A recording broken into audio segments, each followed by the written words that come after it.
Hello, my friends. So, you're going to have to excuse me today. I'm absolutely mentally wiped out.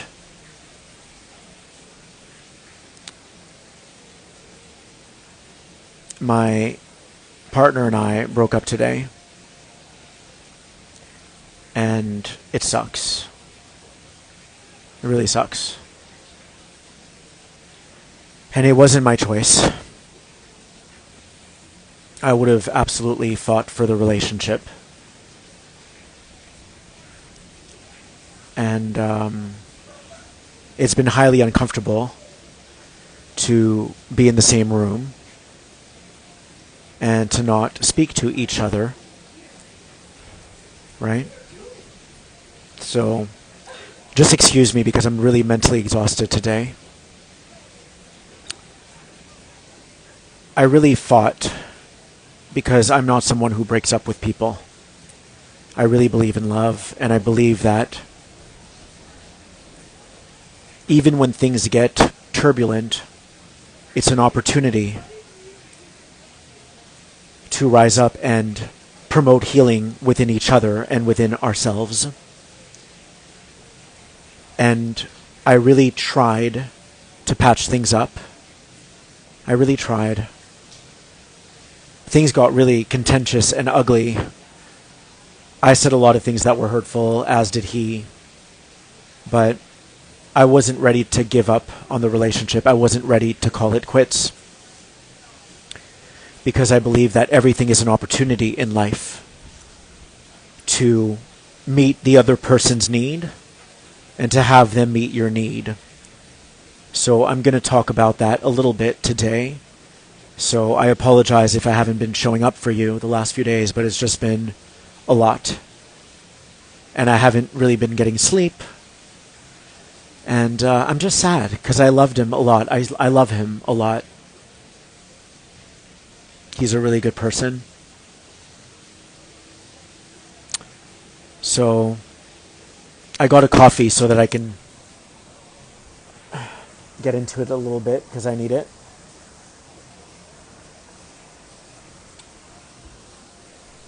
And I'll be posting this to my feed for anyone who's missing this live.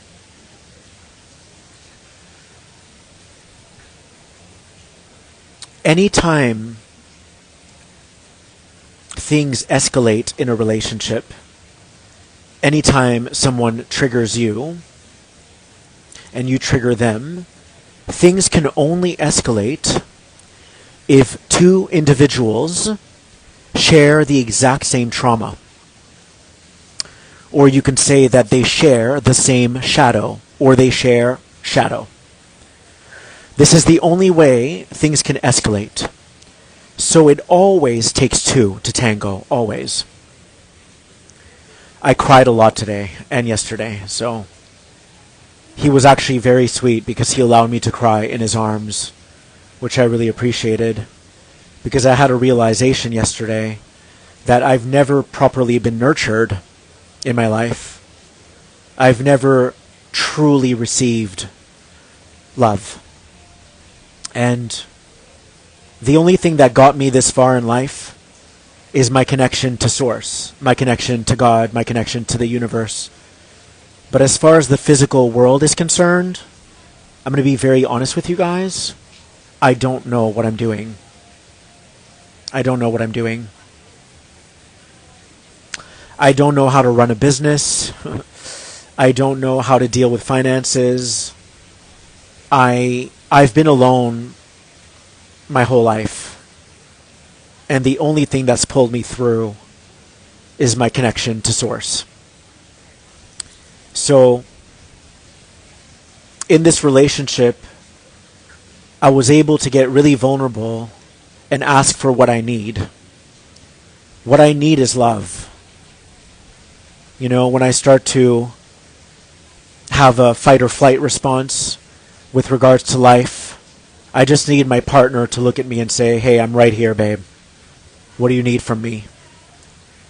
And I need my partner to provide me with reassurance. And unfortunately, in this relationship, there were many advantages in this relationship, a lot of lessons that I've learned. One of them being that I don't want to be single anymore. I really don't. I've been carrying the weight of the world on me, on my shoulders, for far too long. So long that I didn't even realize that I was suffering all these years of being alone. I had no idea how much I was suffering being alone, because you get so used to it. You get so used to taking care of yourself and surviving that you don't even realize that you're suffering. So that was one of the greatest gifts that this relationship offered me, is the recognition that I don't want to be alone anymore. I want a partner in crime. I want someone to have my back and vice versa. But here's what I want to explain to everyone today. Things cannot escalate.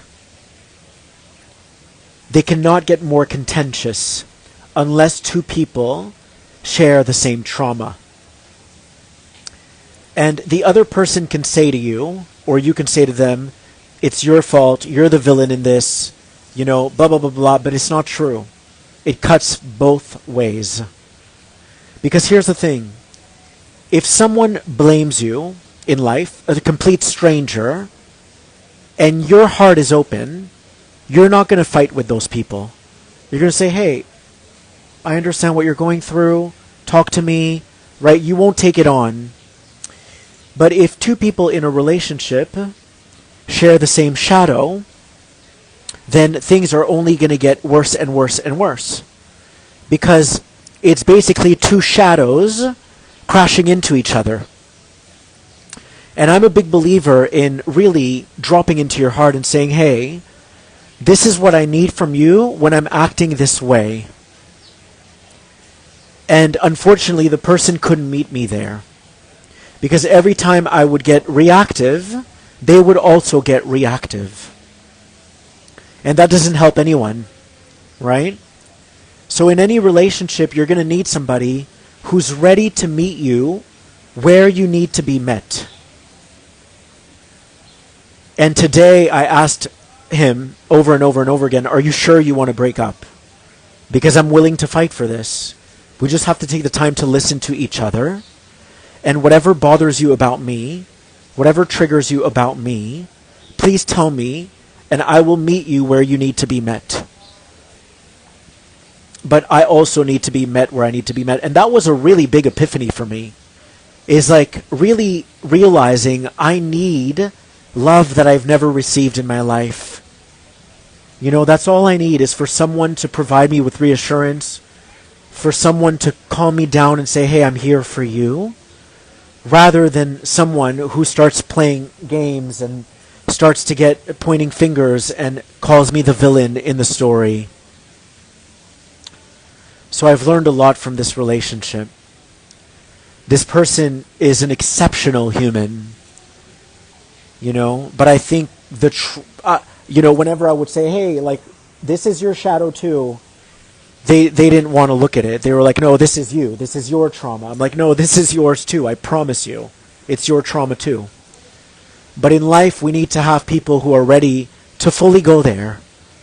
And I think of myself as someone who is a representative, if you will, for the divine feminine energy. Meaning, yes, I'm traumatized. And yes, I need you to acknowledge me and my feelings right now. And if you're not able to do that, if you're not equipped to do that, I will keep showing up. But if you don't want to show up anymore, then I can't choose for you. I can't. He made his choice today to break it off. I asked him repeatedly, are you sure? Because I don't want this to be over. I feel like this is an amazing opportunity for both of us to bridge that gap, to heal each other. But there has to be an acknowledgement, right? And I tried to explain to him, like, if you go with somebody else, things might be okay, but the trauma is just going to go dormant. It's just going to go back to sleep. We can't run from our own shadow in life. You can't run from your own shadow. It's going to follow you everywhere you go. And he said, well, if that's the case, I'm good with being single the rest of my life. I said, okay. It's been really hard. It's been really, really hard. And no one's in the wrong. I think at the end of the day, we just have to ask ourselves, are we going to fight for love? Because if we don't, then all those problems are going to keep rearing their ugly head. And we're never going to close that gap. We're never going to bridge that gap. We're never going to reconcile those shadow aspects of who we are. So it wasn't his shadow. It wasn't my shadow. It was both of our shadows. And that's how it works in life, So I don't want to go backwards in life. There's a part of me that is sad to be single again. I really am sad to be single again. Because I feel like it's a missed opportunity. But what am I going to do? What am I going to do? So, yeah. No, he didn't take me to Mexico to break up with me. I don't think that was his intention at all. I was, something came up for me yesterday and I pointed it out. And, yeah, I don't want to get into details. But anyways, I'm really proud of myself in many ways because I've grown a lot. And I've really fought for love. And I'm really, really happy to have clarity now that I will not close my heart after this. I will keep my heart wide open. And I will keep believing in love. And doing this journey with someone who is ready to meet each other's needs. And yeah, it's going to be okay. It's going to be okay. I was really excited because he was so smart with business, and he was really loving, honestly, in his own way whenever I was sweet, but whenever I confronted him about things, he couldn't meet me where I needed to be met, and so things just flew off the rails. And that's okay. I think we have a right as spiritual beings to express or to confront people sometimes. And especially if you're being clear, hey, whenever I confront you, I just need to be met like this. And if they can't meet you there, there's nothing you can do. Everyone has their own free will. Everyone makes their own choices.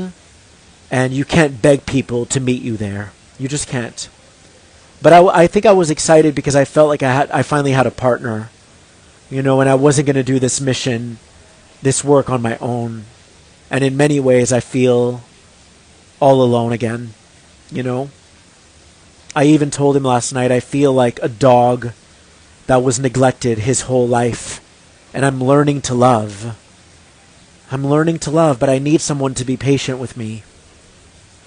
I need someone to understand that I've been through a lot in my life, and that I need to be nurtured. I just need someone it takes 1 minute, just, hey, I see you. I feel you. I'm here for you. What do you need from me? So I think I'm going to reduce my workload, not in terms of showing up for you guys. I'm going to keep showing up for you guys. But I had this dream of starting to throw events and starting to do a lot of podcasts and all of this. But I don't feel safe to do that right now.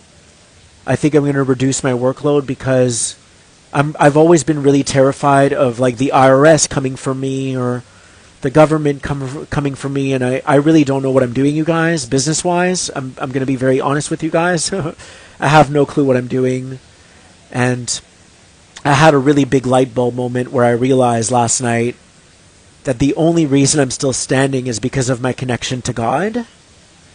But as far as the material world and the physical world, I have no clue what I'm doing.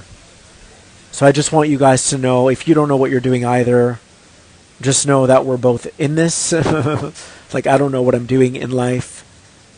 I've never received true nurturing from humans in my life. And I've tried my best to give you the love that I've reached for somewhere in the invisible world, somewhere in a world that's unseen. I've done my best to receive God's love, or to reach for that love and to give it to you guys. But as far as relationships go, humans go, I've never been properly nurtured.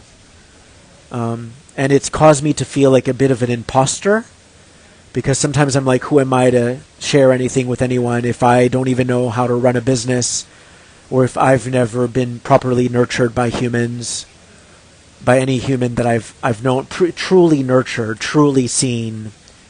But the only thing I trust is God. And God's gotten me this far, and it's going to be okay. So, yeah. I'm sad a little bit. I cried a lot today. I cried a lot yesterday. It hurts. It hurts a lot. So, I'm just tired of surviving all the time, you know? I'm tired of surviving all the time. I just need someone to hold me and to tell me everything's going to be okay.